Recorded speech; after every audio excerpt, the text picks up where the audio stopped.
کسی زمانے میں کسی جگہ ایک بادشاہ حکومت کرتا تھا۔ اس کے ایک جوان بیٹی تھی۔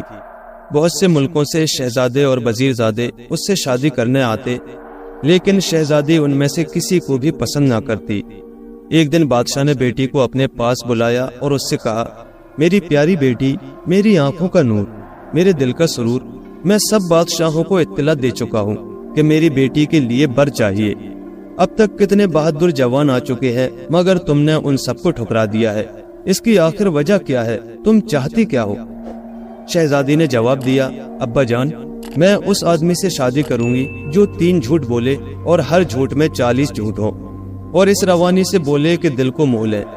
بادشاہ نے ہر طرف اپنے ڈھنڈورچیوں کو بھیجا جو اعلان کرتے پھرے، بادشاہ اس آدمی سے اپنی بیٹی کی شادی کرے گا جو 3 جھوٹ بولے اور ہر جھوٹ میں 40 جھوٹ ہوں۔ ہر طرف سے شادی کے امیدوار آنے لگے اور دربار میں حاضر ہو کر اپنے گڑے ہوئے جھوٹے قصے سنانے لگے۔ بادشاہ نے اپنے ملک کے تمام دانش مندوں کو اپنے دربار میں جمع کیا اور ان سے کہا، اگر کوئی سچ مچ جھوٹ بولے تو تم لوگ کہنا کہ یہ جھوٹ ہے، اور کوئی سچ بولے تو کہنا کہ سچ ہے، لیکن اگر تم لوگوں نے جھوٹ کو سچ اور سچ کو جھوٹ بتایا تو تمہارے سر تن سے جدا کروا کے تمہاری ساری جائیداد لٹوا دوں گا۔ مقابلہ شروع ہوا۔ بادشاہ کا داماد بننے کا ارادہ رکھنے والے سب باری باری اپنا جھوٹ سنانے لگے۔ ہر دفعہ جب کوئی اپنا جھوٹ سنا چکتا تو بادشاہ اپنے دانش مندوں سے پوچھتا، یہ جھوٹ ہے یا سچ؟ اور ہر دفعہ دانش مند لوگ جواب دیتے، بادشاہ عالم، دنیا میں ایسا ہوتا ہے۔ کتنے ہی بادشاہ اور بادشاہ زادے آئے اور اپنا سا منہ لے کر واپس لوٹ گئے۔ اسی شہر میں ایک غریب نوجوان رہتا تھا جو پہاڑی جنگلوں سے لکڑیاں اکٹھا کر کے لاتا اور ان کو بیچ کر اپنا پیٹ پالتا تھا۔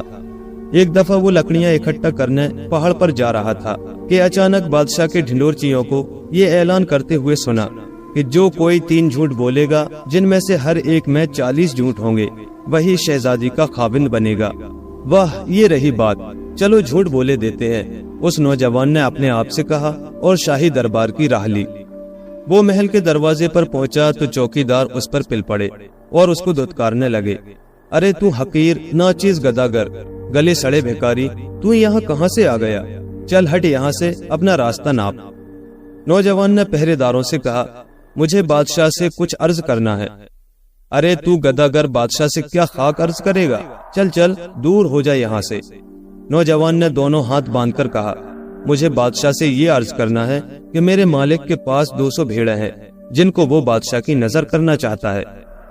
یہ سنتے ہی پہرے داروں میں سے ایک دوڑ کر بادشاہ کے پاس گیا اور کہا، بادشاہ سلامت، کوئی حقیر و فقیر آدمی آیا ہے، کہتا ہے کہ میرے مالک کے پاس 200 بھیڑیں ہیں جن کو وہ بادشاہ کی نظر کرنا چاہتا ہے۔ بادشاہ نے حکم دیا کہ اس کو یہاں لے آؤ۔ نوجوان کو بادشاہ کے سامنے حاضر کیا گیا۔ بادشاہ نے پوچھا، اے حقیر بندے، کہاں ہیں تیری بھیڑیں؟ غریب نوجوان نے کہنا شروع کیا، بادشاہ سلامت، اجازت پاؤں تو عرض کروں، میں ایک غریب اور ناتواں یتیم ہوں۔ میں اپنے ماں باپ کی ایک اکیلی اولاد ہوں۔ میرے بھائی سب کے سب مر گئے اور ہم صرف 3 بھائی زندہ رہ گئے۔ ہم تینوں بھائیوں نے نہ کبھی ایک دوسرے کو دیکھا اور نہ ہی ایک دوسرے کو جانتے تھے۔ اچانک ہماری ملاقات ہو گئی اور ہم نے ایک دوسرے کو پہچان لیا۔ دیکھتا کیا ہوں کہ ہم میں سے ایک کا چگا بغیر گریبان کا ہے، دوسرے کا بغیر آستینوں کا اور تیسرے کا بغیر دامن کا۔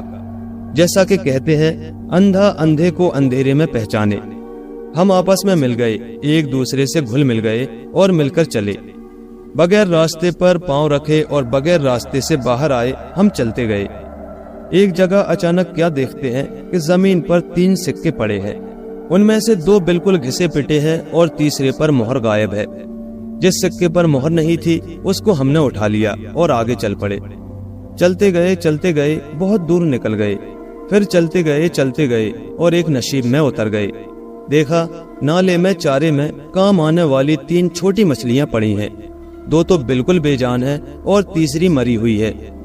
ہم نے مری ہوئی چھوٹی مچھلی کو اٹھا کر اس چگے کے دامن میں رکھا جس میں دامن تھا ہی نہیں اور آگے چل پڑے۔